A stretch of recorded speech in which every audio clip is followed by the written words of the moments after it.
goal, and it brings us to 6 minutes past 7. Now let us turn to the ever-vexed question of social media. We are suggesting this morning on the programme that the government seems to be close to banning social media for the under-16s. Wes Streeting, the Health Secretary, seems to be interested, has been talking about it recently. We'll be talking to him later. At the weekend, of course, Kemi Badenoch, Conservative leader, saying she was in favour. Andy Burnham as well, the Labour Mayor of Greater Manchester, saying there should be greater cross-party consensus around what he called bolder action. And Nigel Farage and Ed Davey both have said positive things about it too. Let us talk to Fleur Anderson, the Labour MP for Putney, who is a supporter of a ban and is here in the studio. Morning to you. Morning. Thank you very much for having me. Well, thank you for coming in. You're right. What is the reason that you specifically want the ban to happen? I think it's the increasing evidence of the impact on young people that we see. I see this on my constituents. Teachers tell me this, parents tell me this, and we're seeing this in the evidence as well. It's that impact on mental health.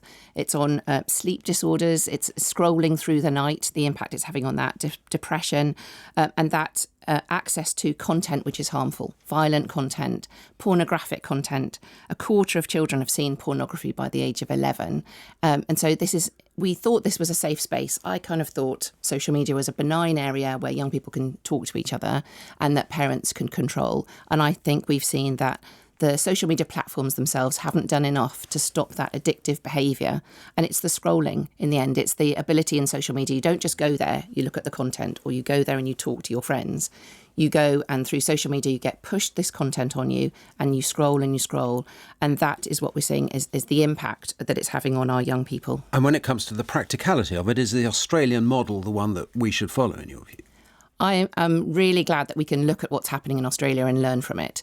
So they haven't banned all social media, actually. They've chosen 9 platforms to ban, and they're going to be looking at that and reviewing it and updating it. And we can see, has it had the impact? Are there lots of loopholes that people have got around? We should look at what's happened there. But I think it's Australia's leading. We are definitely looking at this and looking to follow on it. But many other countries are doing this as well, and we should all learn from each other. Because the obvious loophole is a VPN, isn't it, that lots of people have and lots of children will have access to, where you just essentially pretend to be in a different country, which is very easy to do. And the criticisms, I suppose, of what's going on in Australia is that actually children who are pretty savvy about this stuff will just get around it. And it's exactly that, looking at the loopholes. Also, the other get around is that your parents can give you their access to their social media as well. And that or you can pretend to be older than you are in the photo. So age verification needs to be strengthened, and it has been through the Online Safety Act. I think we're just seeing a progressive ratcheting up in response to the increase in understanding the harms.